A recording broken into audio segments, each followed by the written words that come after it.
Morning news కి స్వాగతం. పత్రికల్లోని ముఖ్యాంశాలు చూద్దాం. కేఎల్ఎన్ టీవీని సబ్స్క్రైబ్ చేయండి, షేర్ చేయండి. మీరెంత ఫార్వర్డ్ చేస్తే అంత కేఎల్ఎన్ టీవీకి ప్రజల్లో ఆదరణ అనేది వస్తుంది. వెలుగు పత్రిక చూద్దాం. దారులన్నీ నాగోబా వైపే. నాగోబా జాతర సందర్భంగా రహదారులన్నీ నాగోబా వైపే అంటూ వార్త ఇది. భూములు కొట్టేసినోళ్ళ చిట్టారెడ్డి. ధరణి ద్వారా అక్రమాలకు పాల్పడినోళ్లపై ప్రభుత్వం ఫోకస్ అంటూ వార్త ఇది. భూములు కొట్టేసినోళ్ళ చిట్టారెడ్డి అంటూ వార్త ఇది. ధరణిది 2వ పేజీలోని వార్త ఇది. లిస్టుల్లో మాజీ మంత్రులు, మాజీ ఎమ్మెల్యేలు, అధికారులు, 4 ఐఏఎస్, మరో 3 రిటైర్డ్ ఐఏఎస్ లపై నిఘా. మాజీ మంత్రులు కొందరు 350 ఎకరాలు కొల్లగొట్టినట్టు గుర్తింపు. వీటి వివరాలు రూపాయలు 7,000 కోట్ల పైనే. కొనసాగుతున్న ఇంటర్నల్ ఎంక్వైరీ రిపోర్ట్ ఆధారంగా చర్యలు తీసుకోవాలని సర్కారు నిర్ణయం. ఈ ధరణి భూమి యొక్క యాప్ ఇది గతంలోనే ఇదొక దరిద్రమైనటువంటి యాప్. ఈ యాప్ వల్ల సామాన్య ప్రజలకు ఏం ప్రయోజనం లేదు. కేవలం బీఆర్ఎస్ పార్టీ నాయకులకు, ఎమ్మెల్యేలకు, మంత్రులకు, ఆ తర్వాత ఐఏఎస్ ఆఫీసర్లకు, బడా నేతలకు మాత్రమే ఈ యాప్ అనేది ఇచ్చారు అని గతంలో మనం చాలా సార్లు చెప్పుకున్నాం. అదే రుజువు అవుతుంది చిట్ట చివరి. ఈ ధరణి యాప్ అనేది ఒక డమ్మీ యాప్. దీని వల్ల పెద్ద నాయకులకే, పెద్ద లీడర్లకు మాత్రమే దీని వల్ల ఉపయోగం. అది వాళ్ళకి యూజ్ అవుతుంది. ఇలా భూములు కొట్టేయడానికి, దేవాదాయకు సంబంధించిన భూములు గాని, వక్ఫ్ బోర్డుకు సంబంధించిన భూములు గాని, ఫారెస్ట్ డిపార్ట్మెంట్ కు సంబంధించిన భూములు గాని, పోడు భూములకు సంబంధించిన భూములు గాని వరకు ఆ డేటా అనేది దాంట్లో కరెక్ట్ గా పెట్టలేదు. ఒకవేళ పెట్టినా గాని అక్రమంగా తమ పేర్ల మీద రాయించుకున్నారు. ఒక్కొక్కరు బయటకు వస్తున్నారు. ఇది తీస్తే పెద్ద తిమింగలాలే బయటకు వస్తాయి అని గతంలో మనం చాలా సార్లు చెప్పుకున్నాం. ఇప్పుడు చిట్ట చివరికి అదే రుజువవుతున్నట్టు వార్తలు. దీనిపైన కాంగ్రెస్ ప్రభుత్వం చాలా పగడ్బందీగా ఒక ప్రొసీజర్ ప్రకారం వెళ్తుంది. వీళ్ళ భరతం పడతానంటూ కాంగ్రెస్ ప్రభుత్వం వేటాడుతుంది అన్నట్టు ఈ వార్త 2వ పేజీలోని వార్త ఇది. వీళ్ళకి తగిన శాస్త్రి జరగాలి. ఈ ప్రజాపాలనలో ప్రజల ముందు వీళ్లకు ప్రజా కోర్టులో నిలబెట్టాలి. దోషులుగా ప్రజల ముందు వీళ్లకు అంగీకరించాలి.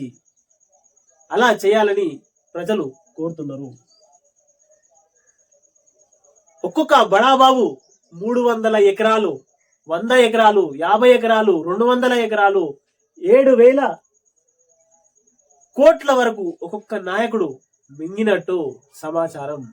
ఇదంతా ఈ తెలంగాణ కాంగ్రెస్ సర్కారు బయటకు తీయడం. బీఆర్ఎస్ లో ఒక అలజడి మొదలైంది.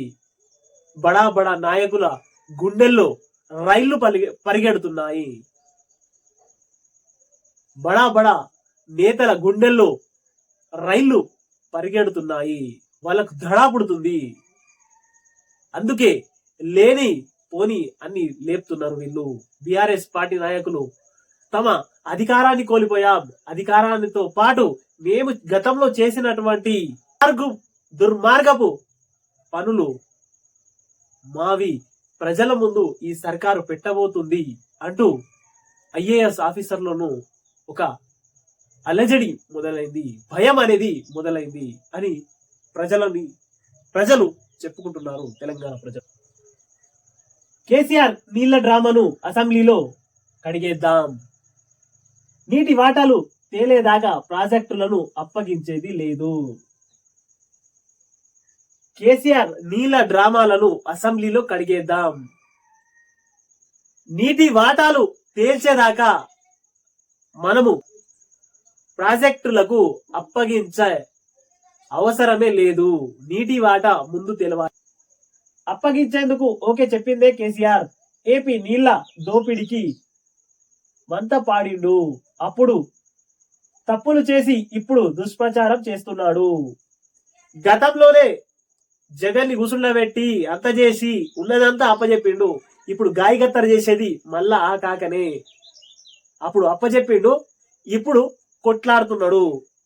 వాటన్నిటిని ఎండగట్టాలని ఎమ్మెల్యేలకు సీఎం సూచన. ప్రాజెక్టుల పరిస్థితిపై ప్రగతి భవన్ లో ఎమ్మెల్యేలు ఎమ్మెల్సీలకు అవగాహన. కృష్ణా జలాలపై నేడు అసెంబ్లీలో 2 తీర్మానాలు.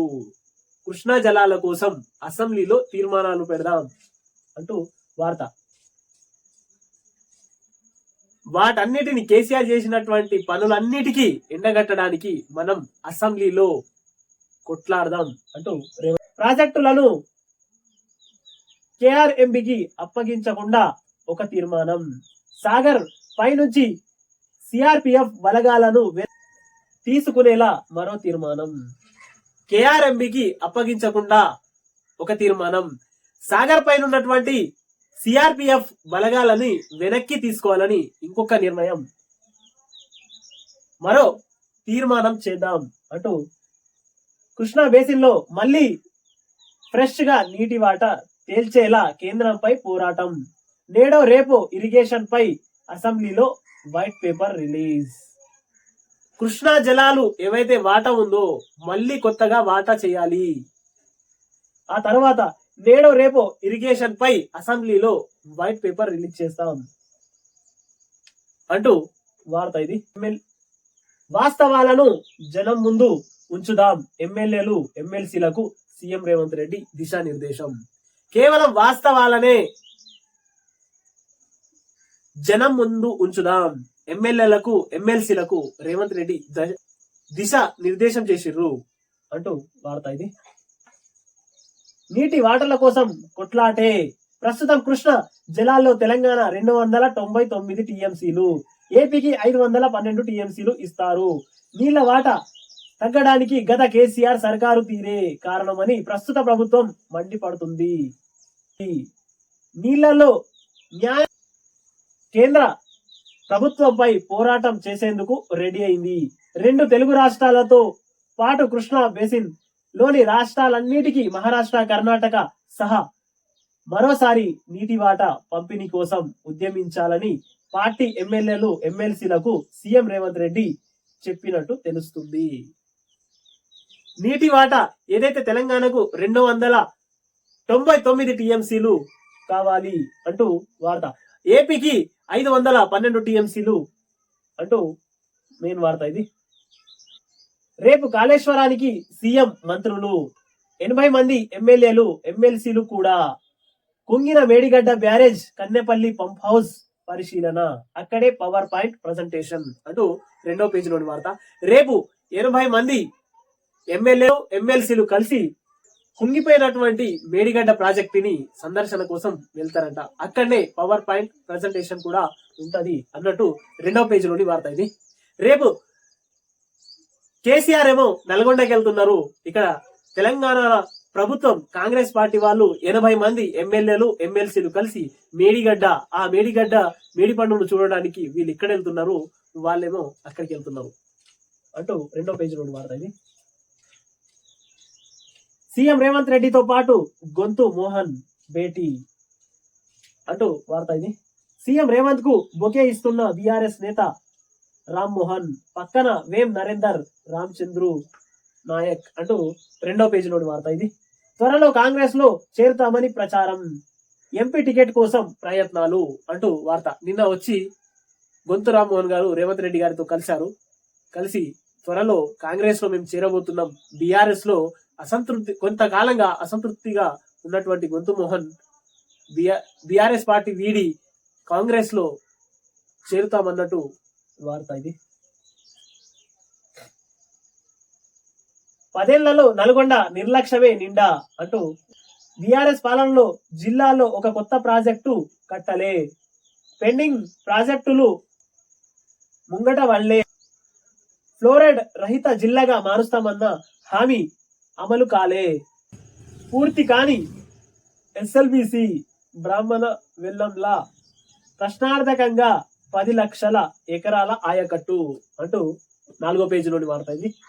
10 ఏళ్లలో నల్గొండ జిల్లా నిర్లక్ష్యమే నిండా. నల్గొండకు కేసీఆర్ 10 ఏళ్లలో ఏం చేయలేదు. ఫ్లోరైడ్ రహిత జిల్లాగా ఉంది, అది దాన్ని తీసేస్తామన్నారు. బీఆర్ఎస్ పాలనలోనే జిల్లాల్లో కొత్త ప్రాజెక్టు కట్టలే, ఒక్క కొత్త ప్రాజెక్టు కూడా కట్టలే అంటూ 4వ పేజీలోని వార్త ఇది.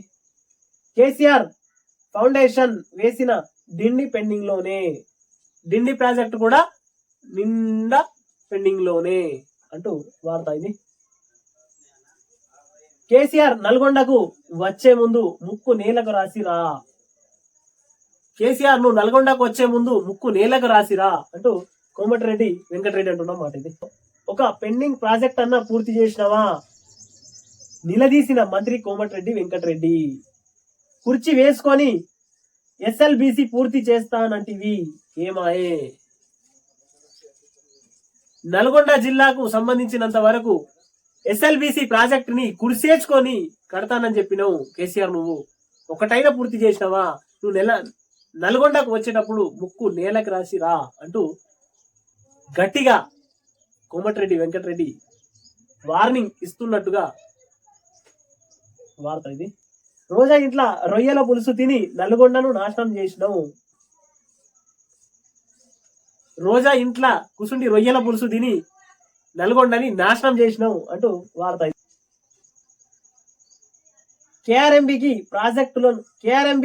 ప్రాజెక్టులను అప్పగించేదే నువ్వు, నీ అల్లుడు.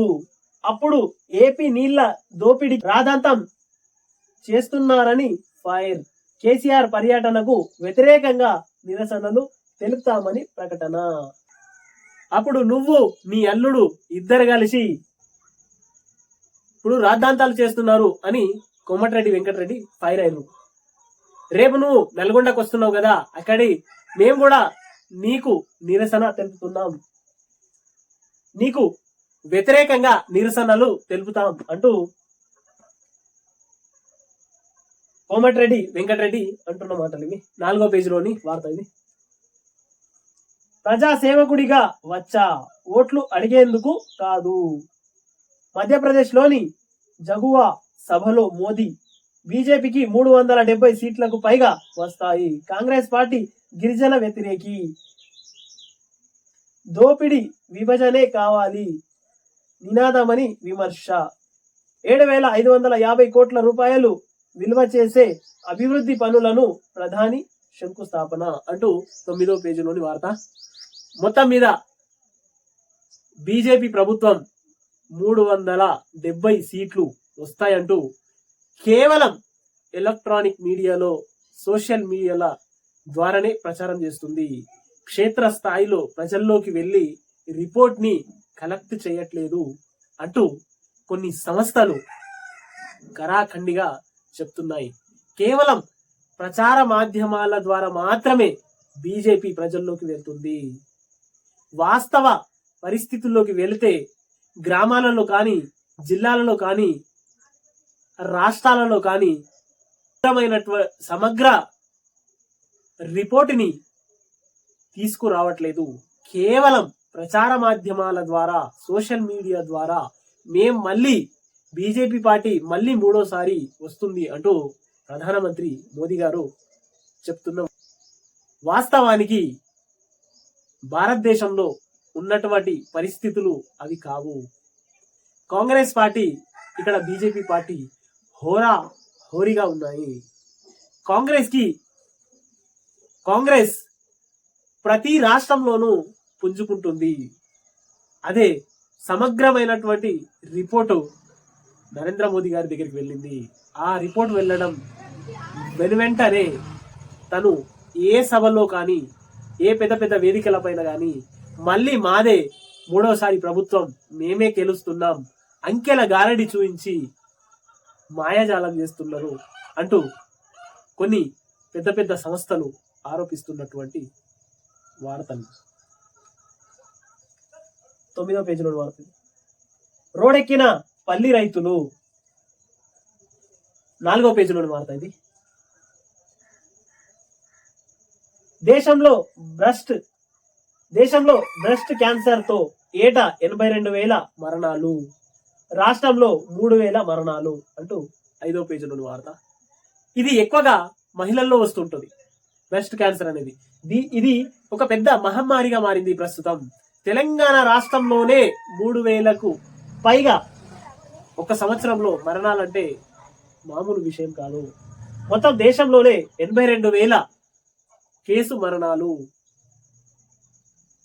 బ్రెస్ట్ క్యాన్సర్ అనేది ఒక మహమ్మారిగా ఏర్పడింది అంటూ 5వ పేజీలోని వార్త ఇది. ఇంటర్ స్టూడెంట్ ఆత్మహత్య 5వ పేజీలోని వార్త ఇది. పాక్ లో ప్రభుత్వం ఏర్పాటుకు నవాజ్ చర్చలు అంటూ 9వ పేజీలోని వార్త. మాజీ ఎమ్మెల్యే బాల్క సుమన్ కు నోటీసులు అంటూ 8వ పేజీలోని వార్త. నోటీసులు కాదు, అతనికి నిన్న అరెస్ట్ కూడా చేసిర్రు. అరెస్ట్ చేసిన తర్వాత కూడా బాల్క సుమన్ కి నోటి దూల ఎక్కువైపోయింది అని సమాజం అనుకుంటున్న మాటలు. తనకి అరెస్ట్ చేసిన తర్వాత కూడా మళ్ళీ ప్రెస్ మీట్ పెట్టి తన వైఖరిని మరోసారి రేవంత్ రెడ్డి గారి పైన, తెలంగాణ సీఎం పైన మరోసారి విషం కక్కడానికే ప్రయత్నించిండు. కానీ తెలంగాణ సమాజం బాల్క సుమన్ నువ్వొక పుల్క సుమన్ అంటూ తెలంగాణ సమాజం, తెలంగాణ ప్రజలు నేను ఒక జోకర్ లాగా తీసేస్తున్నారు. బాల్క సుమన్ మైండ్ దొబ్బింది అంటూ ప్రజలందరూ వారం రోజులుగా నిన్ను ప్రతి మండలంలో, ప్రతి జిల్లాల్లో నిన్ను చెప్పల దండలతో వేసి సన్మానించిన బుద్ధి రాలేదు. చిట్ట చివరికి చిన్నపిల్లలు నీపై పోసిన నీకు బుద్ధి రాలేదు. నీకు తెలంగాణ సమాజం, తెలంగాణ ప్రజలు త్వరలోనే మళ్ళీ గట్టిగా బుద్ధి చెప్తారని చెప్తున్నారు అంటూ వార్త. ఢిల్లీకి దారి బంద్, డిమాండ్ల సాధన కోసం రేపు రైతన్నల ఢిల్లీలో చలో మార్చ్ అంటూ 7వ పేజీలోని వార్త. విధ్వంస రాజకీయం, మేడిగడ్డ బరాజును గోదావరి వరదకు వదిలేసే కుట్ర, కాంగ్రెస్ బలిపీఠంపై తెలంగాణ అన్నదాత అంటూ 3వ పేజీలోని వార్త. విధ్వంస రాజకీయం, మేడిగడ్డ బరాజ్ గోదావరి వరదకు వదిలేసే కుట్ర. నువ్వు అదే ఆలోచించి కట్టినట్టున్నావు అని తెలంగాణ సమాజం అనుకుంటుంది. ఏ బేస్ మీద అయితే కట్టినవో 4 ఏళ్లలోనే పెద్ద వరద రాగానే ఆ వరదకే కొట్టుకపోయింది. కాబట్టి జనాల సొమ్ము, రక్త మాంసాలతో కట్టినటువంటి సొమ్ముని కమిషన్ల రూపంలో కోటాను కోట్లను మింగి చిట్ట చివరికి నీళ్ల పేర్లు చెప్పి మోసం చేసిండు కేసీఆర్. 100కు 100% ప్రజాధనాన్ని దుర్వినియోగం చేసిండు అంటూ తెలంగాణ సమాజం అనుకుంటుంది. మేడిగడ్డ బరాజును గోదావరి వరదకు వదిలేసే కుట్ర. ఆల్రెడీ నువ్వు అదే అనుకొని కట్టినవు, దానికి నీ మనసులోని మాటని బయట పెట్టినవు అంటూ తెలంగాణ ప్రజలు అనుకుంటున్నారు. చెరగని ముద్ర చెరిపేసే కుట్ర అంటూ వార్త ఇది. మేడిగడ్డపై సర్కారు దండయాత్ర, రేపు బ్యారేజ్ల వద్దకు సీఎం, మంత్రులు, ఎమ్మెల్యేలు, ఎమ్మెల్సీలు, యంత్రాంగం. ప్రాజెక్టుల చరిత్రలోనే ఇదే ప్రథమం. కేవలం అవినీతి కోణంలోనే విజిలెన్స్ విచారణ, టెక్నికల్ కమిటీ ఏర్పాటు అనే ఊసే లేదు. కాళేశ్వరంపై ప్రత్యేక పిపిటి సన్నాహాలు అంటూ వార్త ఇది. సాగునీటి ప్రాజెక్టుపై మంత్రి ఉత్తమ్ కుమార్ రెడ్డి ఆధ్వర్యంలో నిర్వహించిన పవర్ పాయింట్ ప్రజెంటేషన్ ను వీక్షిస్తున్న సీఎం అంటూ వార్త ఇది. వచ్చే నెల కరెంటు బిల్లు కట్టొద్దు, మార్చి నుంచి గృహజ్యోతి అమలు, గంగపుత్ర మహాసభలో ఎమ్మెల్సీ జీవన్ రెడ్డి 3వ పేజీలోని వార్త ఇది. అప్పుల బాధ భరించలేక మరో రైతు ఆత్మహత్య అంటూ ఇక్కడ వార్త వేసింది. జనగామ జిల్లా నర్మెటలో విషాదం అంటూ వార్త ఇక్కడ. సిండికేట్ పై పల్లి రైతుల ఆగ్రహం అంటూ 3వ పేజీలోని వార్త ఇది. పల్లి రైతులు నిన్న నాగర్ కర్నూలులోని అచ్చంపేట్ చౌరస్తాలో రాస్తారోకోలో నిర్వహిస్తున్న రైతులను శాంతింపజేస్తున్న పోలీసులు అంటూ వార్త ఇది. గురుకుల భర్తీకి గందరగోళం, జేఎల్డిఎల్ నింపకుండానే పీజీటీ నియామకం అంటూ వార్తలు ఇవి. మళ్ళీ బ్యాక్లాగ్ ఏర్పడే అవకాశం, ఆధారబాధరగా సర్టిఫికేట్లు వెరిఫికేషన్, వ్యవధి ఇవ్వకుండా వెరిఫికేషన్ కు పిలుపు, ట్రిప్ ప్రణాళిక లేమితో అభ్యంతరాలు ఇక్కట్లు, సర్టిఫికెట్లు అటెన్షన్ కోసం హైదరాబాద్ లో రోడ్డుపై అభ్యర్థుల పరుగులు అంటూ 8వ పేజీలో వార్తది.